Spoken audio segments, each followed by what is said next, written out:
I.S.U.P.K. We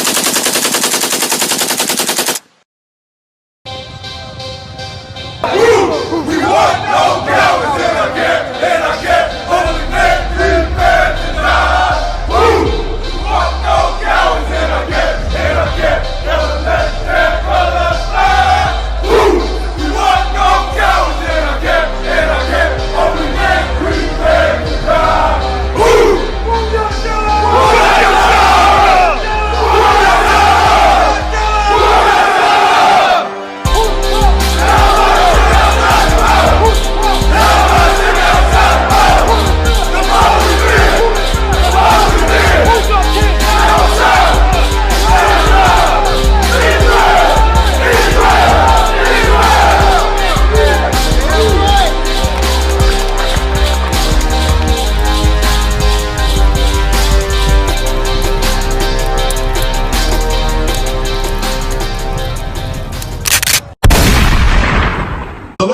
Jacob, the father of the blacks, Hispanics, and Native Indians, he loves. But Esau, the father of the Caucasians, what have I hated? Has he hated? Brother, I still had a question. The Lord hated. Ask the brother at the table. Oh, I thought I could ask you, the man on the mic. What shall we say then? Is there unrighteousness with God? What shall we say then? Is there unrighteousness with God? God forbid. In other words, hell no. There's no unrighteousness with God. Who's going to tell God what to love and what to hate? God creates, just like an artist. If you're an artist and you sculpt things, right? Your genre is clay. Say you sculpt this beautiful sculpture of your wife, Mozart. Say you sculpt this beautiful sculpture of your wife. And it's just amazing. Fine detail. Looks wonderful in every which way. Lifelike. And you're like, man, this is a masterpiece. I love this. And then you turn around and for your slavery, your job, you got to make toilets and sculpt toilets. You have the right to love your masterpiece and hate the toilet, right? Right. That's the same thing with the Lord. Right. He has his right to love what he loves and hate what he hates. That's right. And that's what we come out here to prove. God loves blacks, Hispanics, and Native Indians only. Read that again from the top. As it is written, Jacob have I loved, but Esau have I hated. What shall we say then? Is there a righteousness with God? God forbid. Hell no. There's no righteousness with the Most High. Go ahead and drop that. And give me Amos 3:1. Because they always want to tell you in the church that God said, join hands, sing Kumbaya. And on Martin Luther King, right? He's the one that said he wanted white hands join black hands and march together. Got rid of all black businesses. Now we can't keep a business to save our lives. Now we can't keep a business to save our lives. They ask us what happened to all the black businesses.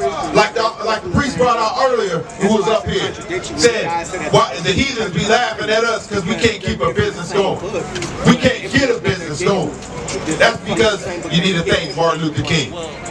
Martin Luther King wanted to join us to this oppressor, and now the oppressor is feeding us. We go to the oppressor for everything.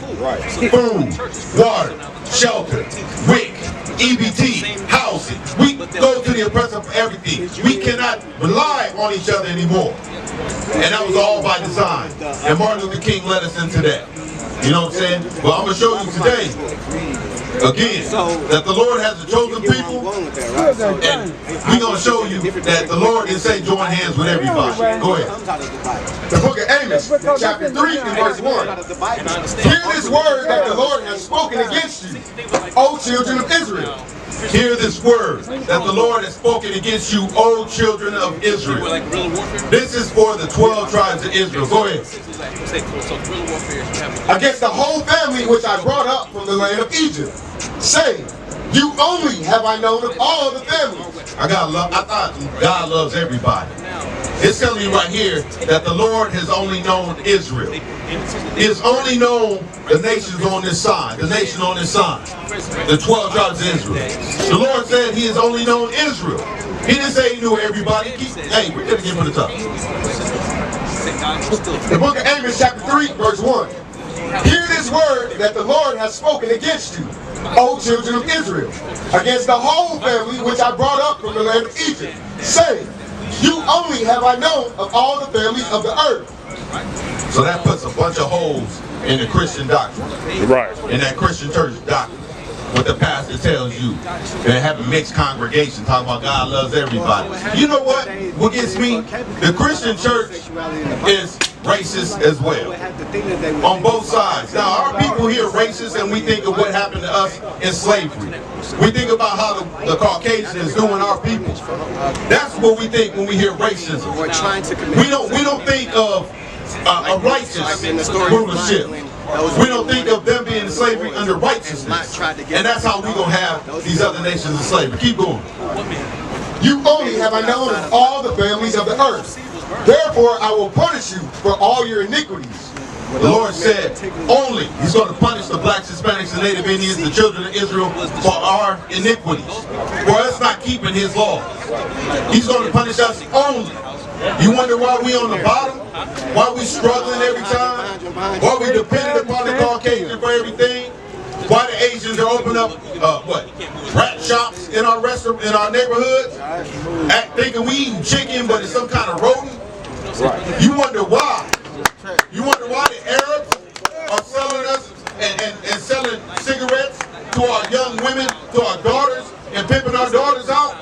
You wonder why? The Lord has put this punishment on us because we have not kept His laws, statutes, and commandments.